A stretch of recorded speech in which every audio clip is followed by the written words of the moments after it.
അപ്പൊ ഞാൻ കാത്തു കിടന്ന് നീ കൂട്ടത്തിലുണ്ടായിരുന്നില്ല. നീ ചുമ്മാ വർത്തമാനം പറയാൻ ഇറക്കാം. എന്നെ കൂടെ വേണ്ടാത്തൊന്നും പറയിക്കില്ലോ. ഞാൻ പറഞ്ഞേക്കാം. ഞാൻ അവിടുന്ന് പോയി കിടന്നില്ല. എങ്ങനെ ജയിച്ചാലും അവർ മന്ത്രിമാരാക്കാം ഇന്ത്യ രാജ്യത്ത്. മോദിജി എന്ന് പറയുന്ന വലിയൊരു മനുഷ്യന്റെ ഭരണത്തിലിരിക്കുമ്പോൾ ലോകം മുഴുവൻ അദ്ദേഹത്തെ ബഹുമാനിക്കുക.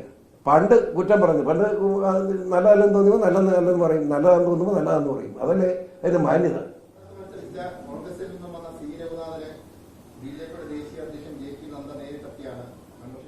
എവിടെ ഡൽഹി വെച്ച് സീരനാഥിനെ നേരിട്ടാണ് മെമ്പർഷിപ്പ് കൊടുത്തത്. ജെ പി നന്ദ DC 2 ദിവസം അവിടെ പോയി കാത്തു കിടന്നിട്ട് അപ്പൊ ഞാൻ കാത്തു കിടന്ന് നീ കൂട്ടത്തിലുണ്ടായിരുന്നില്ല.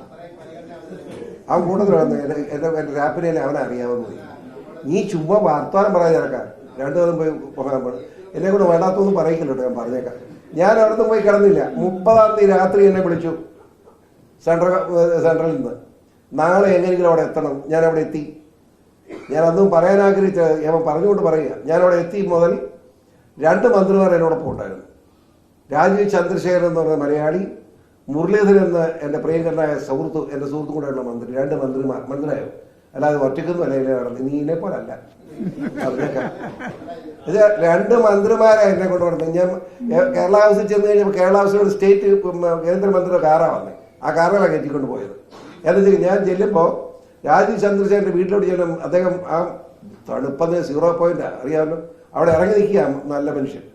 ആ നിമിഷം തന്നെ 5 മിനിറ്റിനകം നമ്മുടെ ഇവിടെ നിന്നുള്ള മുരളീധരൻ മന്ത്രിയും വന്നു. ഞങ്ങൾ 3-ഉം ഷോനും 4-ഉം പിന്നെ ജോർജ് കാക്കനാണ്. ഞങ്ങൾ 5 പേർ ഒരുമിച്ച് ബാക്കി എല്ലാത്തിനും പോയത്. നഡ്ഡാജിയെ പോയി കണ്ടപ്പം 1 മണിക്കൂർ അദ്ദേഹം സംസാരിച്ചു. കേരള പൊളിറ്റിക്സ് മുഴുവൻ സംസാരിച്ചറിയാമോ? ഇതുപോലെ അതിപ്രഗൽഭമായ വ്യക്തിത്വം. എനിക്ക് അത്ഭുതം തോന്നി. കേരളത്തിന്റെ ഈ റബ്ബറിന്റെ കാര്യം പറഞ്ഞപ്പോ നമ്മളെപ്പോലെ റബ്ബർ നല്ലോണം പഠിച്ചു വെച്ചിരിക്കുക അദ്ദേഹം.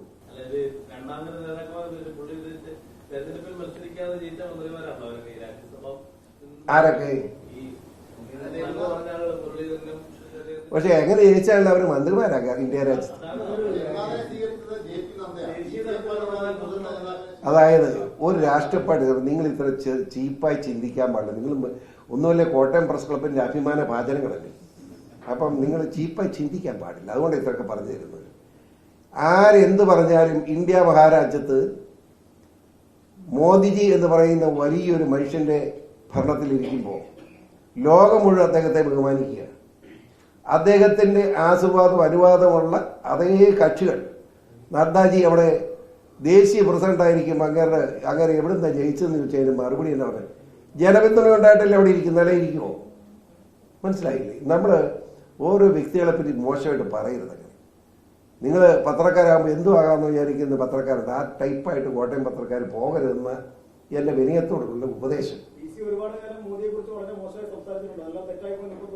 ആകാം. നിങ്ങൾ എന്നെപ്പറ്റി എന്നും ഞാൻ ഇവരെ കൂടെ ചോദിക്കുന്നുള്ളൂ. ഞാൻ വല്ലതും കുറ്റം പറയുന്നുണ്ടോ? ചോദിക്കാം, പറയാം. അതിൻ്റെ തർക്കം.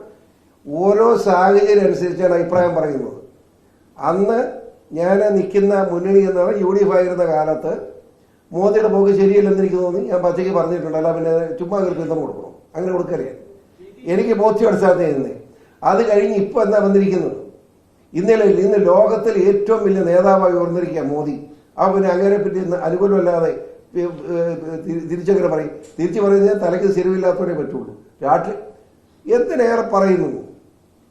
കോൺഗ്രസിന്റെ അഖിലേന്ത്യാ പ്രസിഡന്റ് പറയുക 400 സീറ്റുമായിട്ട് മോദിജി വരുമെന്ന്.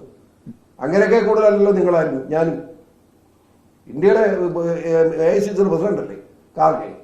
അദ്ദേഹം പറഞ്ഞത് മോദി പോലെ 350 പറഞ്ഞ സീറ്റ്, കാർഗെ 400 പറഞ്ഞിരിക്കുക. പോരെ കോൺഗ്രസ് AICC പ്രസിഡന്റ്.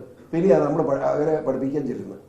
ഒരു സത്യമാണ്. നീ ഇത്രയും വലിയ ഒരു നേതാവായി മോദിജി വരിക എന്നത് നിസ്സാര കാര്യമൊന്നുമല്ല. ഇന്ത്യയിൽ ആർക്ക് വരാൻ കഴിയും? അവരെ രാമക്ഷേത്രത്തിലെ പ്രതിഷ്ഠയ്ക്ക് പോയപ്പോൾ എല്ലാവരും കുറ്റം പറഞ്ഞ് എന്നാ നമ്മുടെ വലിയ വലിയ വലിയ പൂജാരിമാരൊക്കെ പറഞ്ഞു എന്താ അവസരം വരാൻ മിണ്ടാത്ത എന്താ? 7 ദിവസം ഉപവാസം അനുഷ്ഠിച്ചു.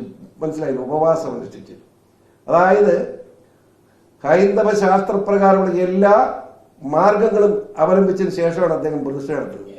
അതാണ് ലോകത്തിനും വലിയ സംഭവമായി മാറുന്നത്. ആ 7 ദിവസം ഭക്ഷണം കഴിക്കാതെ ഉപവാസം അനുഷ്ഠിച്ചിരുന്ന മോദിജി ആ സമയത്തിന് 2 പ്രാവശ്യം ഇവിടെ വന്നെന്ന് നിങ്ങൾ ഓർത്തോണം. ഇവിടെ കൊച്ചി കപ്പൽ നിർമ്മാണശാലയ്ക്ക് 4000 കോടിയുടെ കാര്യത്തിലാണ് വന്നത്. മറ്റൊന്ന് നമ്മുടെ തൃശ്ശൂരും വന്നു. അപ്പോൾ ആ മനുഷ്യന്റെ കഴിവിനെ നമ്മൾ അംഗീകരിച്ചേ പറ്റൂ. ഇപ്പം പണ്ട് കുറ്റം പറഞ്ഞു, പണ്ട് നല്ലതല്ലെന്ന് തോന്നുമ്പോൾ നല്ലതെന്ന് പറയും, നല്ലതാണെന്ന് തോന്നുമ്പോൾ നല്ലതാണെന്ന് പറയും. അതല്ലേ അതിന്റെ മാന്യത. അതാവശ്യം. അതായത് പിന്നെ ഞാൻ ആരോടെങ്കിലും പച്ചാരം വല്ലതും മേടിച്ചിട്ടുണ്ട്? ഒന്നുമില്ല. പക്ഷെ ആ മനുഷ്യൻ ഇപ്പോഴത്തെ നിലയ്ക്ക് മോശമാക്കാൻ കഴിയില്ല എന്നെനിക്ക് ബോധ്യമുണ്ട്. അതാണ് അവരുടെ പ്രശ്നം. മനസ്സിലായോ?